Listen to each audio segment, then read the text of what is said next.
Assalamualaikum. Semua clear? Dengar suara saya tak? Dengar cikgu. Dengar cikgu. Dengar cikgu tapi slow cikgu. Slow ya? Agak slow. Tak apa, cikgu cuba kuatkan suara sikit ya.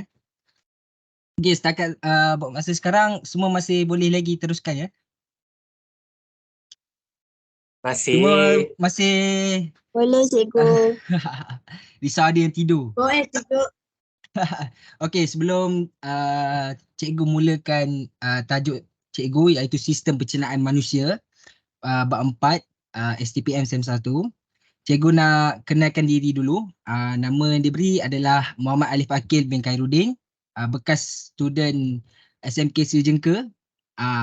Dan cikgu nampak ada yang buka kamera tu ramai ya. Satu kelas. Hoi. Meriah malam ni. Okey, sebelum tu cikgu nak share sekejap slide cikgu. Sekejap sementara tu. Nampak tak? Nampak cikgu? Nampak Nampak cikgu. Alright. Okey, jom. Kita mula Okey, memula kita pergi kepada objektif pembelajaran sistem pencernaan manusia. Yang pertama, kita nak mengenal pasti komponen utama sistem pencernaan. Yang kedua, kita nak memerihalkan fungsi sistem pencernaan. Dan juga yang ketiga adalah memerihalkan sistem pencernaan dan juga penyerapan makanan, digester, usus kecil dan usus besar. Okey, seterusnya kita pergi kepada apakah sistem pencernaan manusia. Sistem pencernaan manusia ni adalah sistem organ yang menerima makanan, mencerna menjadi tenaga dan juga nutrien serta mengeluarkan sisa proses melalui dubur. Okey, sistem pencernaan ini dia mempunyai beberapa fungsi utama yang sangat penting untuk kesihatan dan juga kelangsungan hidup. Yang pertama, kita pergi pada pencernaan makanan. Pencernaan makanan ni dia terbahagi kepada dua, iaitu mekanis dan juga kimia. Apakah itu mekanis? Mekanis ini adalah proses fizikal penghancuran makanan menjadi potongan-potongan kecil melalui pengunyahan ataupun dikenali sebagai oral dan juga pergerakan otot-otot lambung. Di sini siapa tahu otot-otot lambung tu apa? Lambung tu apa?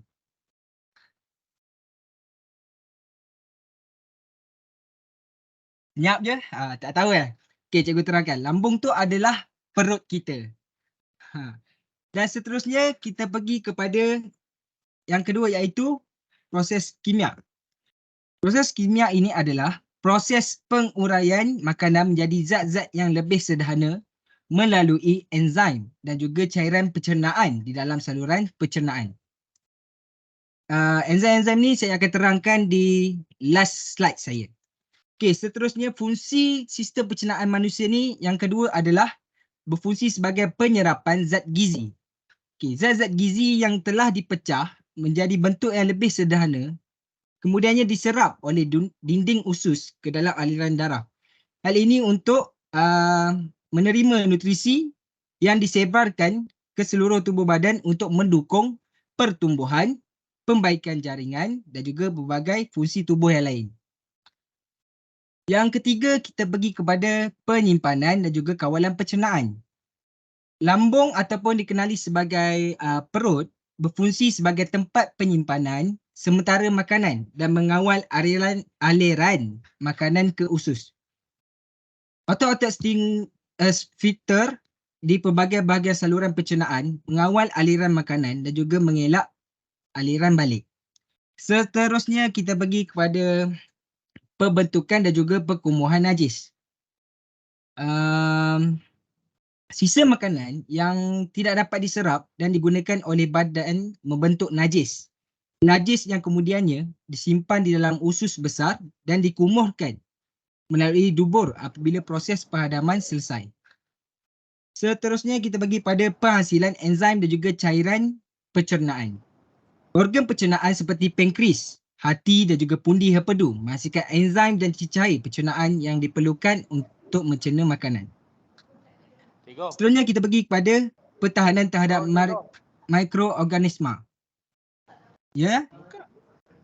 Slide tak next ke? Tak. Ini saya terangkan secara tak gunakan slide. Okey. Oh, maaf ya. Okey, yang terakhir kita pergi pada pertahanan terhadap mikroorganisma, iaitu asid gastrik dan juga kehadiran bakteria baik dalam usus membentuk, melawan dan juga mencegah jangkitan oleh mikroorganisma patogen. Seterusnya kita pergi kepada slide kedua, okey. Maafkan cikgu. Okey. Sistem pencernaan makanan ini berlaku di sepanjang saluran pencernaan, iaitu dikenali sebagai gastrointestinal tract. Susah betul nak sebut dia. Okey, dia terbagi kepada 3, iaitu proses penghancuran, proses penyerapan dan juga proses pengeluaran sisa. Okey, proses penghancuran ini dia berlaku di dalam mulut sehingga ke perut melalui saluran pencernaan. Yang kedua adalah proses penyerapan. Proses penyerapan ini berlakunya sepanjang usus kecil dan usus besar. Maksudnya, dia nak menyerap sepanjang usus kecil dan usus besar tu dia nak serap nutrien yang pada makanan tu. Dan juga proses pengeluaran sisa ini, sistem makanan dikeluarkan melalui dubur. Maksudnya lepas kita dah serap makanan yang lalu di usus kecil dan usus besar, dia dah serap apa-apa nutrien yang ada. So, sisa-sisa tu dia keluar ikut dubur. Setakat ni faham?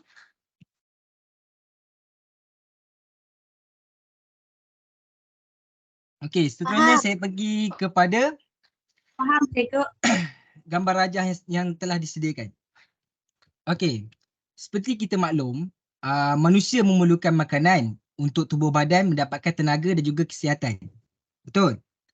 Zat makanan dapat diangkut oleh darah dalam bentuk molekul yang kecil dan juga sederhana. Seterusnya kita bagi sistem pencernaan meliputi saluran pencernaan dan juga kelenjar pencernaan.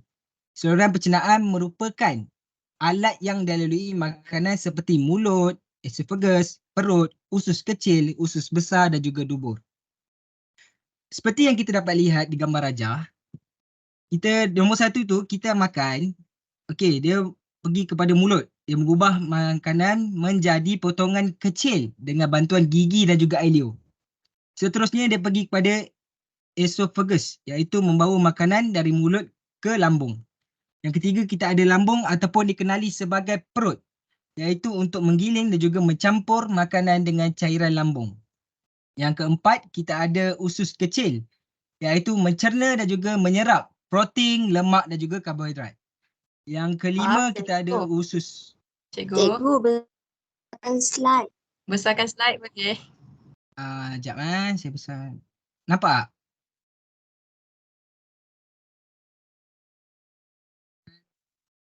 Allah.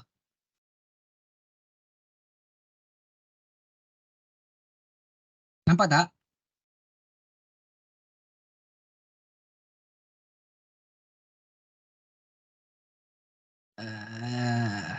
Okey, seterusnya usus besar, iaitu menyerap garam dan air dari makanan, menyisakan masa lembut yang disebut kotoran. Yang keenam kita ada rektum yang berperanan sebagai penyimpanan sementara untuk kotoran. Yang terakhir adalah anus, iaitu tempat keluarnya najis. Okey, seterusnya kita pergi kepada slide yang seterusnya, iaitu kita ada saluran pencernaan dan juga kita ada kelenjar pencernaan. Saluran pencernaan ini dia terbagi kepada mulut, esophagus, perut, usus kecil yang terdiri pada duodenum, yeyunum dan juga ileum. Usus besar, rektum dan juga anus. Tapi kita pergi kepada kelenjar pencernaan. Yang pertama kita ada kelenjar air liur, enzim pectin, B saliva amylase. Kedua kelenjar perut, iaitu ada enzim pepsin, enzim trypsin dan juga asid hidroklorik ataupun dikenali HCl. Yang ketiga ada kelenjar hati. Yang keempat kita ada kelenjar pankreas, enzim amylase, trypsinogen, lipase dan juga ini saya tak clear je, NaHCO3. Yang pertama kita pergi kepada mulut. Okey, mulut ni merupakan organ pencernaan yang pertama yang mempunyai, yang seperti maklum kita ada gigi, ada lidah dan juga kelenjar pituitary. Okey, apa fungsi kelenjar pituitary ni? Kelenjar pituitary ni juga dikenali sebagai hypofisis, iaitu adalah kelenjar endokrin. Take note kelenjar endokrin yang penting di dasar otak yang mengendalikan sistem endokrin. Ia berfungsi sebagai kelenjar master. Kelenjar pituitary ni menghasilkan hormon-hormon tropik yang mengatur kelenjar endokrin lain, termasuk hormon pertumbuhan, hormon stimulasi thyroid dan juga hormon stimulasi kortisol. Okay, gigi manusia terdiri daripada gigi kacip, gigi taring, gigi geraham kecil dan juga geraham besar. Gigi ni berfungsi untuk menghancurkan makanan untuk menjadi yang lebih ketulan yang lebih kecil supaya berlaku dalam proses perut nanti dia dapat menyerap lebih lancar nutrien dan juga nutrisi yang ada daripada makanan tersebut. Contoh kalau kita tidak kunyah makanan yang secara betul. Okey. Kalau kita tak kunyah makanan secara betul, apa akan jadi? Contohnya kalau kita kunyah, okey, seperti maklum kalau ikut sunnah kita kena kunyah 44 kali lah. Saya tak apa ingat 44 kali rasanya. Dia ada sebab tau. Kenapa Nabi Muhammad SAW suruh kita kunyah 44 kali lebih supaya makanan tu lebih jadi lebih potongan yang lebih kecil lah, supayanya nutrien tu dapat diserap dengan lebih lagi. Macam tu. Okey, fungsi kebetulnya kita pergi kepada fungsi jenis gigi yang ada. Fungsi gigi kacip adalah seperti maklum memotong makanan, gigi taring adalah untuk merobek makanan, gigi geraham untuk mengunyah makanan, dan susunan gigi ni secara umumnya dari luar ke dalam meliputi lapisan enamel, iaitu sebagai pelindungan lapisan gigi. Okey, setakat ni student saya faham ataupun saya terlebih laju? Cikgu, ada Faham. student cakap rektum tu apa? Faham. Apa dia? Saya tak clear lah. Ada student tanya, rektum tu apa? Oh, rectum tu kita pergi pada yang ni balik. Sekejap Berfungsi dia, rectum tu berfungsi sebagai berperan sebagai penyimpanan sementara untuk kotoran. Maksudnya tak silap saya, dia dikenali sebagai macam kalau kencing pun dikencing lah. Rasanya lah, kalau saya salah betulkan Okey, seterusnya kita pergi kepada lidah. Seperti kita lihat gambar rajah belah kanan ni, okey. Kita ada lidah ni ada 4 derai rasa, iaitu kenali sebagai rasa pahit, masin, masam dan juga manis. Okey, lidah di dalam mulut, fungsi dia adalah untuk kita merasa makanan, juga membantu pengunyahan serta menolak makanan yang telah dikunyah ke esophagus. Okey, deria rasa pada lidah ni dia dikenali sebagai papila. Dan juga di lidah ni kita ada saliva, enzim saliva ataupun alio yang dihasilkan oleh kelenjar alio yang berfungsi sebagai untuk mencerna makanan serta membantu dalam proses menelan makanan. Contoh kalau kita pernah makan biskut, makan satu senang kan? Sebab kandungan alio dalam mulut kita banyak. Dia tu boleh bantu kita untuk mencerna biskut tu. Tapi kalau kita makan biskut tu banyak dalam masa sekaligus, susah untuk kita kunyah. Sebabnya kuantiti alio tu tak dapat setaraf dengan jumlah makanan yang kita masukkan dalam mulut. Tu susah. Tu fungsinya alio tu. Okey, seterusnya kita pergi kepada faring berupa saluran memanjang di belakang ruang mulut. Pada pangkal faring terdapat epiglottis untuk menutup saluran pernafasan ketika menelan air liur. Okey, apakah epiglottis ni? Kalau kita perasan epiglottis ni, kita pergi slide sebelah dulu. Epiglottis ni adalah di sini. Dia fungsi dia membahagikan makanan juga minuman. Okey, fungsi dia melindungi sistem pernafasan sekaligus memastikan sistem pencernaan berjalan lancar, memastikan makanan dan juga minuman masuk ke dalam kerongkong untuk dicerna dan bukan masuk ke jalan yang merupakan saluran udara. Pada saat kita menelan, epiglottis ni dia akan menutup saluran pernafasan. Maksudnya, contoh epiglottis ni berfungsi. Bayangkan ni epiglottis. Okey, kita telan, dia ada dua saluran tau. Saluran makanan dan juga minuman. Yang fungsi dia asingkan makanan dan juga minuman tu supaya tak bercampur. Faham ke? Faham. Faham Alright, seterusnya kita pergi kepada esophagus. Esophagus ni merupakan saluran panjang yang terdapat di dalam leher yang berfungsi untuk memindahkan makanan dari mulut ke perut. Di dalam esophagus ni berlaku gerakan peristaltik yang membolehkan makanan dipindah dari mulut ke perut. Seterusnya kita pergi kepada perut, iaitu dikenali sebagai ventriculus. Okey, perut ni dia terletak dalam rongga abdomen di sebelah bawah diafragma serta berfungsi sebagai mekanisme pencernaan dan tempat penyimpanan makanan.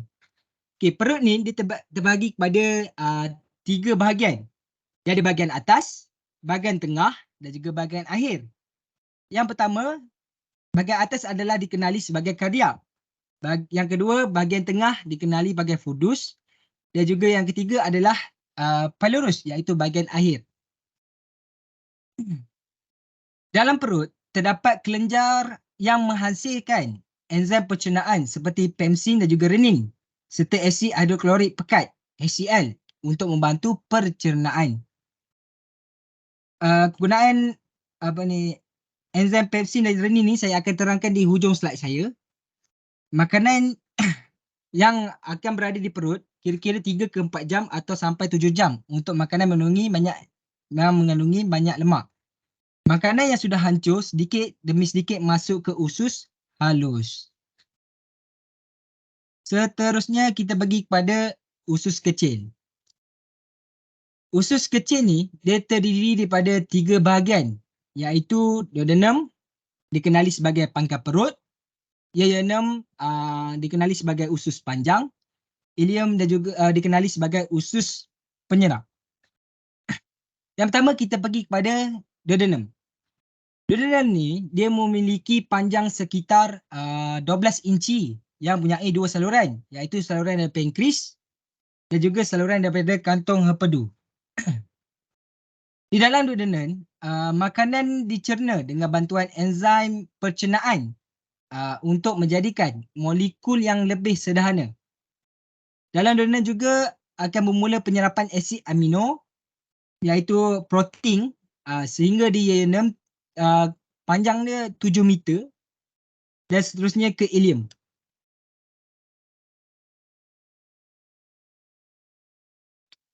Dalam ileum dia berlakunya penyerapan zat-zat makanan setelah melalui proses pencernaan. Dinding ileum adalah berlipat-lipat dan dikenali sebagai vilus. Okey, vilus ni dia berfungsi untuk memperluaskan kuasa penyerapan zat-zat makanan. Zat-zat makanan yang larut dalam air iaitu seperti glukosa, asid amino, vitamin B dan juga C. Dia diserap oleh kapilari darah dan seterusnya diedarkan ke seluruh sel yang memerlukan. Molekul glukosa, kalau seperti maklum, dia diserap secara resapan dengan kepatasan maksimum sehingga 120 gram sejam. 120 gram sejam. Seterusnya zat-zat makanan yang larut dalam lemak yang dikenali sebagai asid lemak, glycerol, vitamin A, D dan E. Dia diserap dan diangkut oleh cair limfa. Zat makanan yang tidak dapat dicerna seperti zat serat selulosa dan bahan yang telah diserap, zatnya akan menuju ke usus besar. Makanan ni dia berada dalam usus lebih kurang 12 hingga ke 24 jam. Macam tu.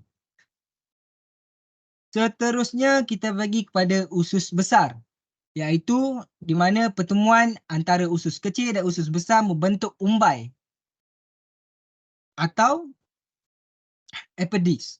Setakat ini kita tak tahu lagi apakah fungsi utama appendix ni. Kalau ada salah, ada siapa-siapa tahu fungsi utama dia, mungkin boleh nyatakanlah. Usus besar dia mempunyai ukuran yang lebih pendek daripada usus kecil. Tapi usus besar ni dia memiliki diameter yang lebih besar, iaitu 3 kali ganda lebih besar daripada usus kecil. Penyerapan penyerapan garam-garam mineral di usus besar dan sisa makanan serta penyerapan air ataupun yang dikenali sebagai reabsorpsi dalam jumlah tertentu. Dalam usus besar terdapat banyak mikroorganisma yang membantu membusukkan sisa makanan seperti Escherichia coli ataupun dikenali sebagai E. coli. Apakah itu E. coli? Okey, cikgu akan terangkan apa fungsi E. coli ni. E. coli ni adalah bakteria gram negatif yang umumnya ditemukan dalam usus manusia dan juga haiwan. Tapi kita pergi kepada tajuk utama kita pada usus manusia. E. coli ni adalah bakteria yang normal dan bermanfaat dalam sistem pencernaan yang secara tidak langsungnya ia membantu dalam proses pencernaan dan juga produksi vitamin K. Okay, setakat ni semua faham ataupun saya terlalu laju?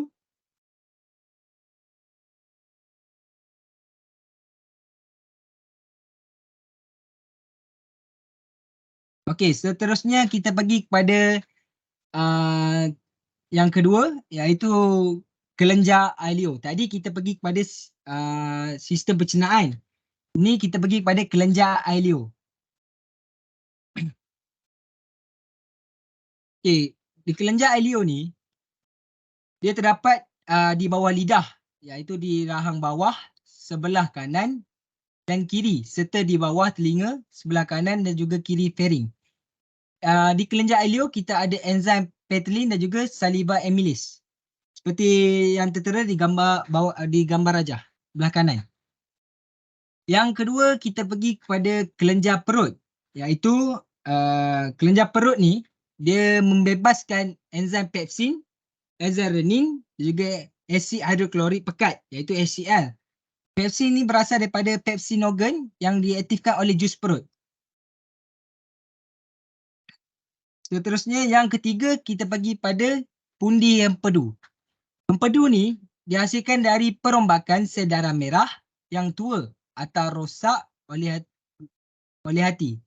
Cairan empedu dialirkan ke dalam duodenum.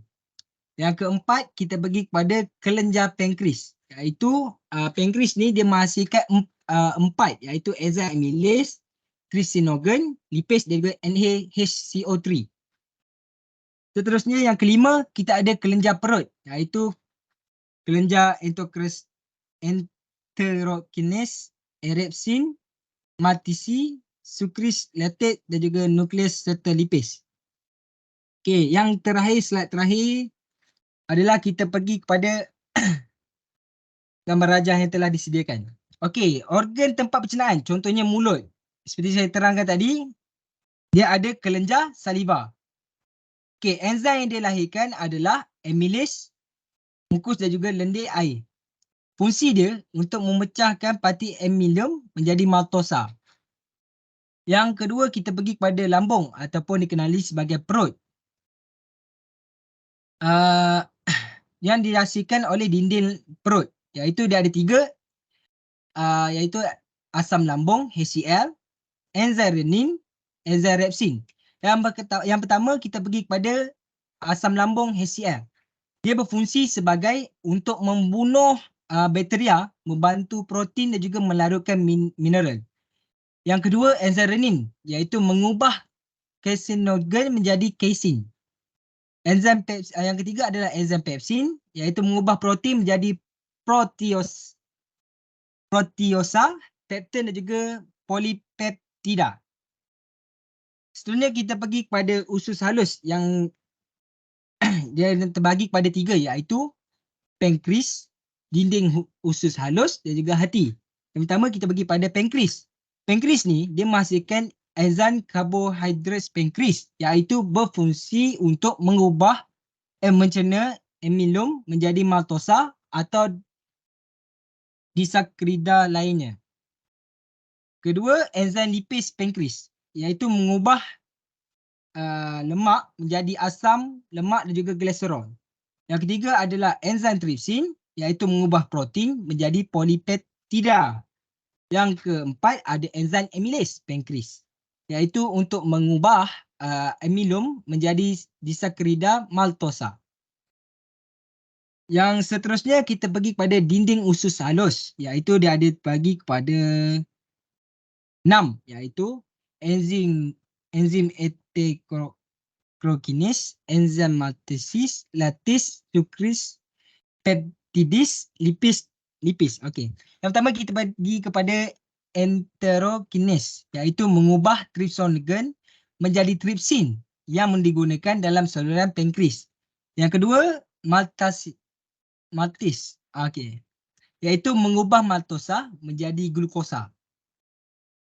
Yang seterusnya adalah lactase, iaitu mengubah lactosa menjadi glukosa dan juga galactosa. Yang seterusnya adalah enzim sucrase, iaitu untuk mengubah sakrosa menjadi glukosa dan juga fruktosa. Enzim peptidase iaitu dia berfungsi sebagai untuk mengubah polipeptida menjadi asam amino. Enzim lipase dia berfungsi untuk mengubah lemak menjadi asam lemak dan juga glycerol. Yang akhir sekali kita pergi kepada hati, iaitu empedu. Iaitu adalah untuk mengemulsikan lemak. Okey. Saya rasa sampai sini saja dan seterusnya ada apa-apa soalan?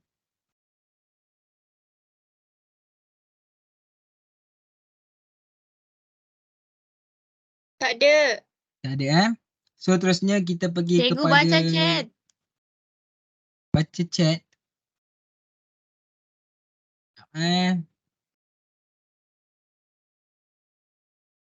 Allah, saya tertutup pula dah.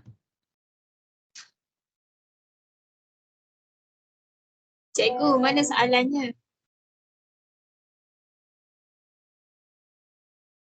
Sekejap Oh cikgu, bukan ke epiglottis menghasilkan makanan dan udara? Oh, seperti yang saya buat research, okey, epiglottis ni fungsi dia yang saya baca di internet adalah dia menghasilkan makanan dan juga minuman. Saya tak pasti sama ada udara bernafas masuk. Saya tak pasti itu, tapi yang saya pasti dia berfungsi untuk menghasilkan makanan dan juga minuman.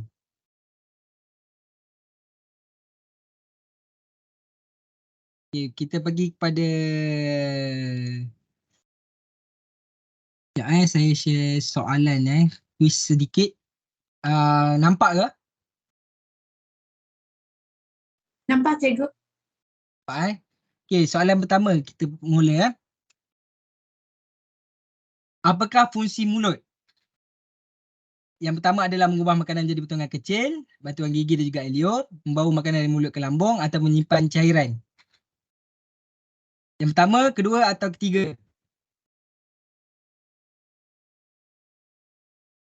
Yang pertama. Pertama Yang kot, pertama cikgu. Alright, kita tengok betul. Sama. Kalau betul dia akan tulis kat bawah, Sama, correct. sama. Alright, betul. Okay, yang seterusnya. Berdasarkan jawapan di bawah, yang manakah merupakan proses saluran pencernaan? Boleh pilih lebih daripada satu jawapan. Apakah jawapan dia? Rasanya 1 semua. dan 3. Rasanya semua. Pasti ke? Saya dengar ada yang jawab 1 dan 3 ni. Nampaknya Saya rasa dia tak fokus Betul. Semua betul, semua betul. semua. Semua. Betul Saya Azri. Oh, rasa semua. Syahzuan ya. Semua, eh. cikgu. Alright. Correct. Betul. Seterusnya. Fungsi sistem pencernaan adalah memproses dan mencerna makanan untuk mendapatkan nutrien. Betul atau salah? Betul. Betul. Okay, kita tengok jawapan dia. Betul. True. Betul True Correct. Bagus. Saya suka Azri Zazzuan ni. Okey, soalan yang keempat adalah berbunyi. Fungsi usus kecil adalah mencerna dan juga menyerap protein, lemak dan juga karbohidrat. Salah. Salah. Tengok betul Wajib ke tak Betul Cikgu Alif. Oh, salah. Jawapannya betul tadi Yang soalan yang seterusnya, soalan kelima. Apakah nama organ yang ditunjukkan berdasarkan gambar yang telah diberikan? Usus kecil, Susah. usus besar, empedu. Usus besar. Usus besar. Usus besar, yakin? Okey, Cikgu Alif. Besar. Alright. Betul. Dan soalan terakhir. Okey.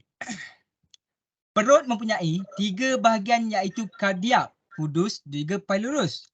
Di antara ketiga-tiga bahagian perut, yang manakah merupakan bahagian atas?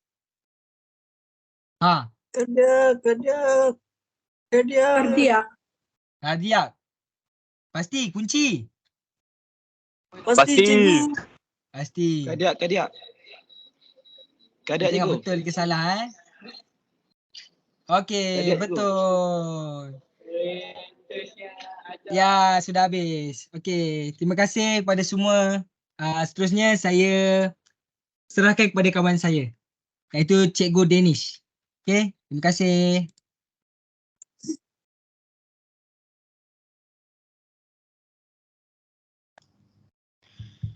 Baik.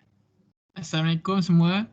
Nama saya Danish Ahmad Amir bin Mahazir daripada UKM, Fakulti Pendidikan. Hari ini, cikgu nak ajar berkaitan piramid dan aktiviti fizikal. Tajuk Sains Sukan SEM 2. Okey, cikgu pasti tengah-tengah malam ni ada di antara kamu mesti dah bosan. Lagi-lagi kelas hujung-hujung ni kan. So, tajuk cikgu pada malam ni kita buat santai je. Cikgu tak nak pun pressure kamu. So, enjoy lah. Bismillahirrahmanirrahim. Okay, pengenalan. Piramid aktiviti fizikal boleh dijadikan sebagai panduan yang mudah untuk membantu kita mencapai lebih aktif secara fizikal setiap hari. Bermula dari aras yang paling bawah, aktiviti-aktiviti disenaraikan adalah aktiviti yang harus dilakukan dengan lebih kerap. Sebaik-baik dilakukan setiap hari, manakala aktiviti yang disenaraikan pada aras teratas piramid adalah aktiviti sedentari. Okey. Ianya harus dihadkan sebanyak mungkin. Okey, untuk korang nak tahu, sedentari itu merupakan perbuatan yang tidak aktif seperti duduk baring dalam jangka masa yang panjang. Maksudnya dia tidak melakukan satu aktiviti yang mencukupi. Okey, ini merupakan piramid physical activity yang korang nampak dan rajah ni ada 4, iaitu kurangkan 2 atau 3 kali seminggu, 5 hingga 6 kali seminggu dan setiap hari. Yang pertama, kurangkan ketidakgiatan fizikal dan tabiat sedentari. Macam cikgu bagi tahu tadi, sedentari ni merujuk macam kita ni duduk baring dalam jangka masa yang panjang, kita tak buat apa. Perbuatannya adalah tidak aktif. Macam dalam gambar ni, mungkin dia tengah bermain game. Aktiviti ni kita harus kurangkan. Macam ada di antara kamu lelaki mungkin suka main Mobile Legend ke malam-malam kan. Benda tu kita kena kurangkan. Okey, yang kedua adalah 2 atau 3 kali seminggu. Sertai aktiviti yang boleh membantu meningkatkan fleksibiliti, kekuatan dan ketahanan otot sebanyak 2 atau 3 kali seminggu. Misalnya, senaman regangan, tegan tubi, bangkit tubi separa, tekan kaki, angkat berat dumbbell dan senaman duduk dan mencapai. Okey, ni adalah contoh aktiviti yang digalakkan melakukan 2 atau 3 kali seminggu. Macam dalam gambar ni, kita sebagai murid adalah melakukan perkara tersebut untuk mengelakkan risiko lah. Okey, yang ketiga adalah 5 hingga 6 kali seminggu. Iaitu mengumpulkan sekurang-kurangnya 30 minit aktiviti fizikal berintensiti sederhana sehari. Sekurang-kurangnya 5 hingga 6 hari seminggu. Jika boleh setiap hari. Contohnya adalah berjalan pantas, badminton, senaman aerobik, mendaki bukit, menari, lompat tali, bermain bola sepak, berbasikal, bola keranjang, berenang, sepak takraw dan tenis. Okey. Aktiviti 5 atau 6 kali seminggu ni macam kita lah, kita memang digalakkan lah untuk melakukan aktiviti tersebut. Kerana aktiviti tersebut dapat mengurangkan daripada risiko yang tidak diingini lah. Yang terakhir adalah setiap hari. Bergiat secara aktif melalui pelbagai cara yang boleh.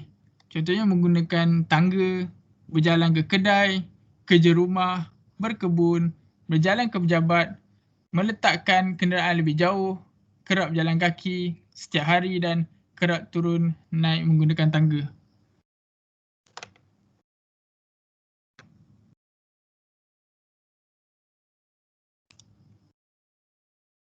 Okey, Cikgu Stella dia ada komen, boleh tolong luangkan masa jawab semua soalan ini selepas habis presentation semua. Terima kasih. Okey, dengar cakap Cikgu Stella tu. Okey, kita sambung pula kita punya pembelajaran. Okey, sebelum dan selepas senaman. Pastikan anda melakukan senaman memanaskan badan dan menunjukkan badan seperti regangan. Hal ini penting untuk menyediakan anda untuk senaman sederhana dan lasak. Selain itu, senaman memanaskan dan menyejukkan badan dapat membantu mencegah kecederaan dan kesakitan badan. Okey, untuk sebelum dan selepas senaman, untuk menurunkan berat badan, aktiviti fizikal yang berintensi sederhana lebih daripada 30 minit setiap hari adalah disyorkan. Kira-kira 45 hingga 60 minit diperlukan setiap hari untuk mencegah peralihan daripada lebih berat badan kepada obes. Sejumlah 60 hingga 90 minit adalah diperlukan setiap hari untuk mengekalkan berat badan dan mengelakkan penambahan semula berat badan di kalangan individu yang pernah menjadi obes. Sebaik-baiknya, tetapkan maklumat penurunan berat badan yang realistik, iaitu 1 atau 2 kg hingga 1 kg seminggu. Okey, berikut merupakan prinsip FIT. Okey, apa itu prinsip FIT? Yang pertama, F. F merujuk frekuensi. Frekuensi, anda digalakkan bersenam 3 hingga 5 kali seminggu. Frekuensi ni menunjuk seberapa kekerapan yang anda lakukan. Contohnya macam ianya dapat diukur dalam latihan kita setiap minggu. Contoh berapa kekerapan kita melakukan aktiviti jogging dalam seminggu. Adakah 3 atau 5 kali seminggu ataupun korang bermain bola. Berapa kali korang main bola dalam seminggu? 3 atau 5 kali seminggu. Okey, yang kedua adalah intensity. Okey, bersenam mengikut keupayaan badan anda. Mulakan senaman mengikut intensiti rendah, sederhana dan tinggi. Okey. Intensity ni merujuk seberapa tahap fizikal anda ataupun tahap fizikal anda seberapa keras yang anda bekerja ketika anda bersenam. Okey, korang punya orang panggil seberapa keras badan anda boleh lakukan ketika bersenam. Contoh dalam aktiviti intensiti rendah, dalam berjalan ataupun aktiviti berintensiti sederhana, contoh jogging santai, dan yang berintensiti tinggi adalah berlari. Okey, intensiti. Yang ketiga adalah tempoh masa. Luangkan masa sekurang-kurangnya 15 hingga 60 minit untuk bersenam setiap hari. Okey, kalau tempoh masa ni merujuk time. Time ni adalah durasi latihan yang anda lakukan. Contoh, anda berjoging. Anda jogging 40 minit. Jogging selama 40 minit ataupun 60 minit dalam masa sehari. Okey. Dan yang terakhir adalah type. Type adalah merujuk tentukan. Pilih jenis senaman berdasarkan matlamat dan minat anda. Contoh, latihan yang anda lakukan tu mesti berdasarkan matlamat dan minat anda. Okey, contoh latihan aerobik, jogging ataupun latihan untuk meningkatkan kekuatan seperti push up dan latihan flexibility. Okey, so saya nak rumuskan prinsip FIT ni. Okey, kenapa prinsip FIT ni penting dalam hidup kita dan diri kita khususnya? Kerana prinsip FIT ni boleh kita ni sebagai manusia ni boleh menetapkan matlamat jadual senaman kita dalam aktiviti seharian kita. Okey, maksudnya macam kita kalau nak buat aktiviti ni mesti kita ada matlamat.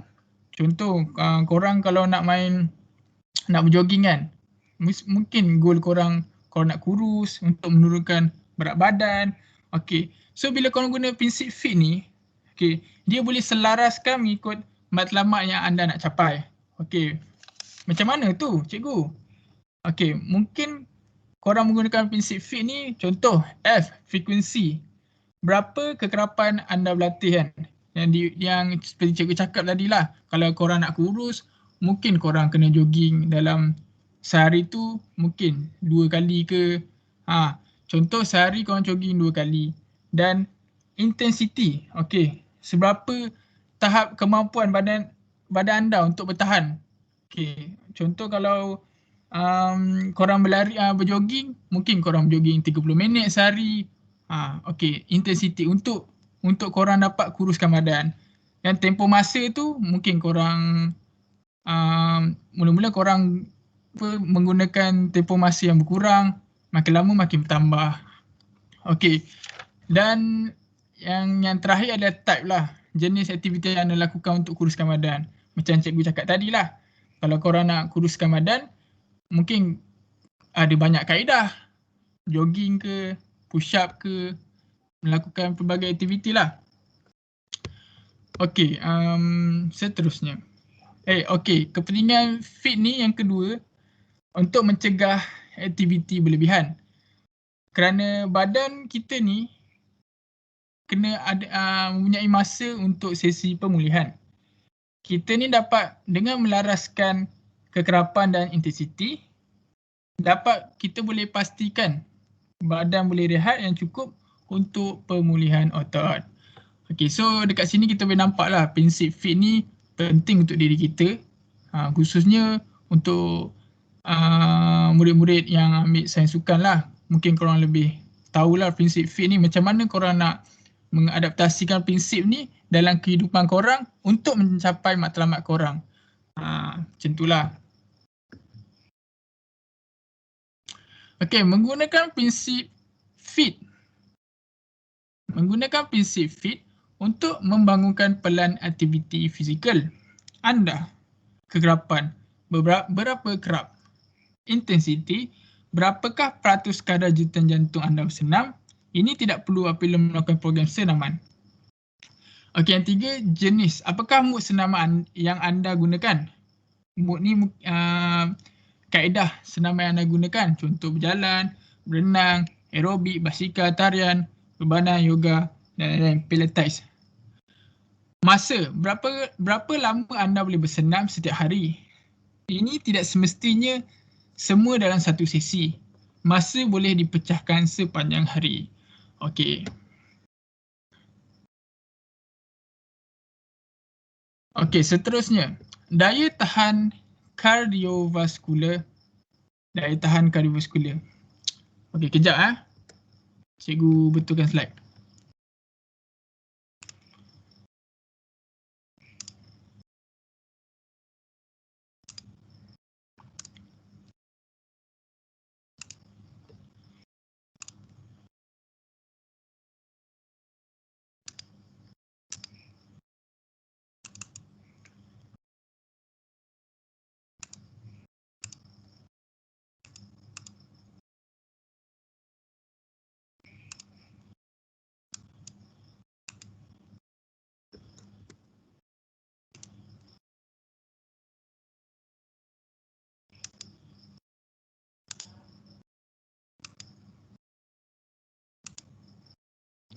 Okey.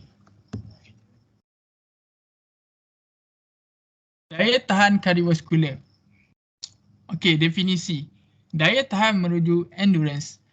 Kardiovaskular. Fungsi jantung membawa darah beroksigen dari paru-paru ke otot yang memerlukan oksigen berkenaan. Kepentingan. Otot badan memerlukan oksigen untuk berfungsi. Kekurangan oksigen dalam otot akan mengakibatkan kelesuan dan secara umumnya menyebabkan seseorang itu letih. Pengertian. Daya tahan bermakna kebolehan melakukan sesuatu kerja dengan intensiti yang diberikan dalam jangka masa tertentu. Faktor utama yang menghalang proses ini adalah keletihan.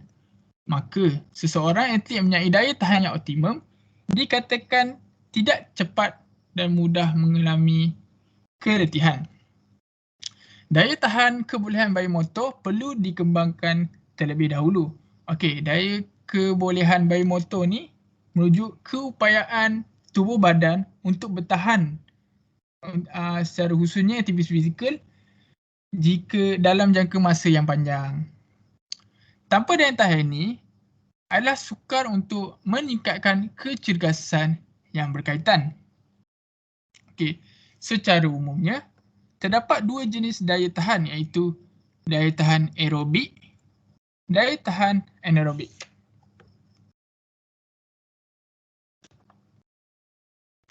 Daya tahan aerobik bermaksud dengan penggunaan oksigen, dan daya tahan aerobik pula bermakna pergerakan otot serta kerja dilakukan dengan menggunakan oksigen bagi menghasilkan tenaga kerja.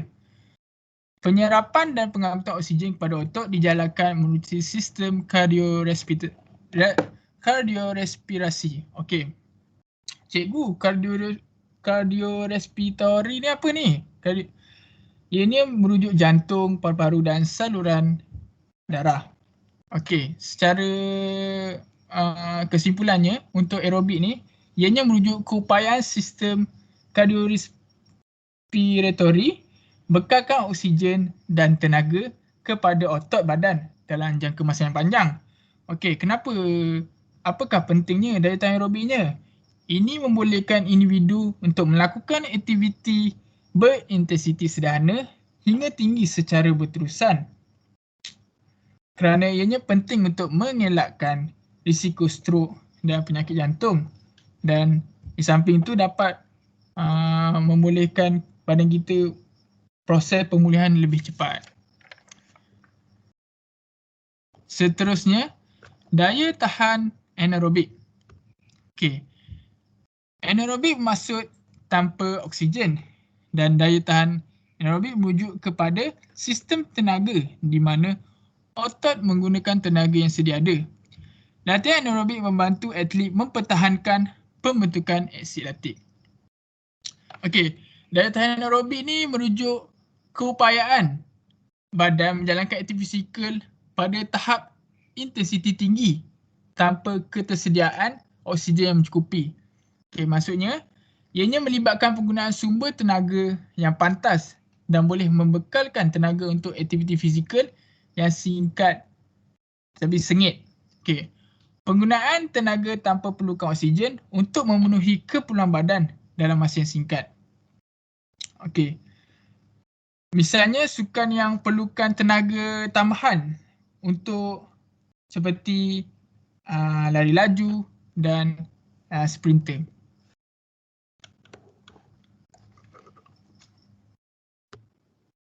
Oh, dah habis.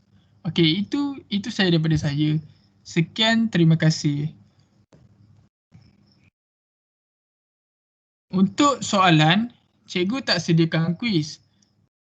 Cikgu akan bagi korang link untuk korang jawab soalan dalam link tersebut lah.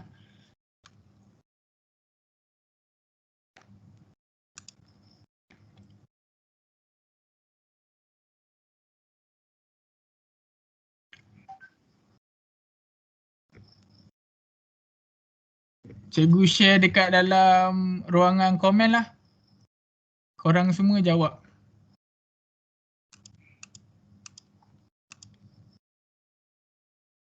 Kejap ya.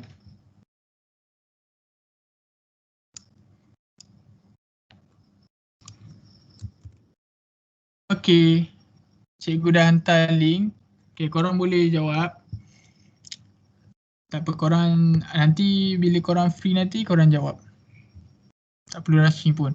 Okey, itu saja daripada saya, Danish Aiman. Sekian, terima kasih.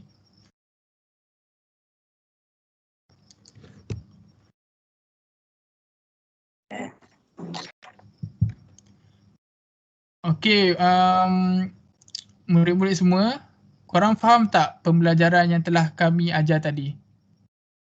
Cuba react sikit kalau korang faham.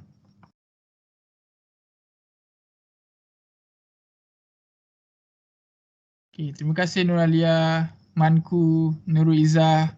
Siapa lagi tolong react. Terima kasih Stella, Cikgu Stella. Okey, alhamdulillah. Mungkin sedikit sebanyak yang ilmu yang kami kongsi ni bermanfaat untuk korang untuk menghadapi STPM nanti. Boleh cikgu tanya, bila ya tarikh exam korang?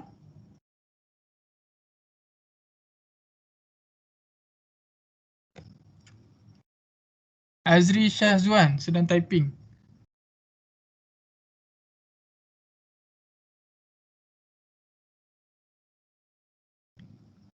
Dua 22 hari bulan 1. Itu untuk semester berapa ya? 3 ya?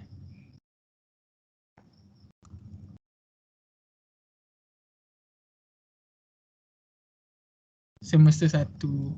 Okey.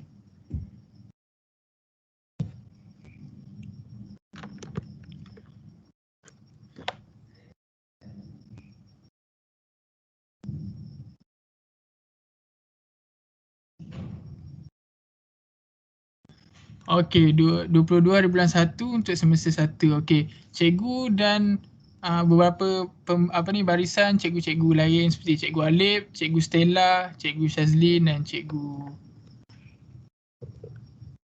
Cikgu Izzatul. Berterima kasih untuk korang yang join, yang sudi join malam-malam ni kan. Korang malam-malam mungkin malas ke apakah ada aktiviti lain, tapi korang sanggup join untuk untuk menceriakan kita punya kelas pada malam ini.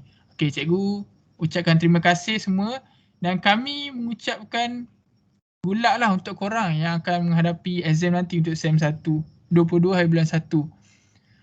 Okey, kita orang mendoakan korang agar sukses dalam korang punya exam dan korang dapat jawab dengan cemerlang. Okey. Saya rasa itu saja daripada kita orang. Ada apa-apa lagi ke korang nak tanya?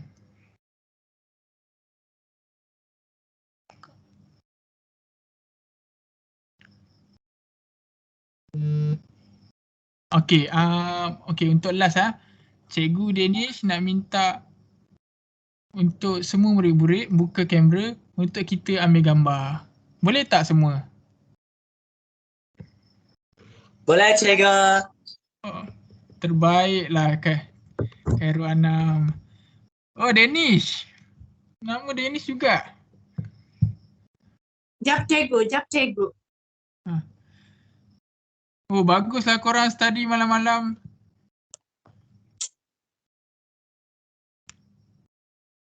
Siapa lagi? Buka kamera kita nak ambil gambar. Kejap cikgu. Sekejap. Jangan malu-malu.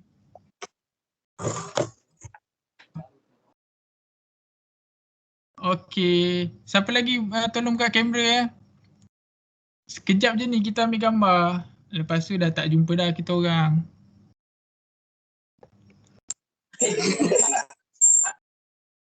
Oh, terima kasih David Junior buka gambar. Manku dan Thank you, David. Azri Syazwan dan tak lain tak bukan Danish. Terima kasih buka kamera. Terima kasih cikgu. Terima balik. kasih cikgu. Okey. Ada lagi tak ni cikgu nak ni countdown ni? Nak kira lepas tu kita snap terus. Siapa lagi? Buka kamera. Okey, dah. Okey, dalam kiraan 3, 2, 1, senyum. Ambil gambar seorang. Screenshot. Cikgu Alip tolong screenshot. Masing-masing. Okey.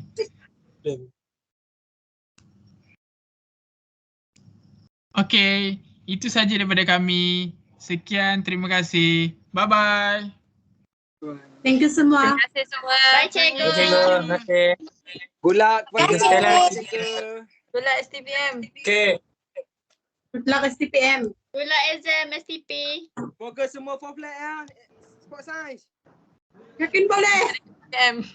Sport Masuk science UKM, wajib. masuk UKM. For flat. Masuk UKM nanti. Jumpa cikgu. Pada student cikgu Aira, siapa masuk UKM nanti PM. Ya. Alif belanja.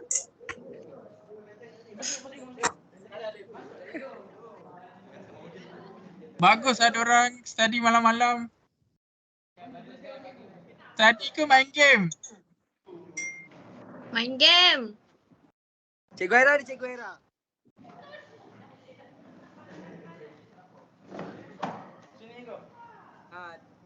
Terima kasih cikgu bagi. Terima kasih cikgu. Terima kasih cikgu. Terima kasih cikgu. Mengajar. First time. Terima kasih cikgu. Segala kekurangan tolong maafkan. Moga semua for flat best saya semua for flat satu. Jumpa kat UKM. Bye, Assalamualaikum. Terima kasih cikgu. Thank you semua.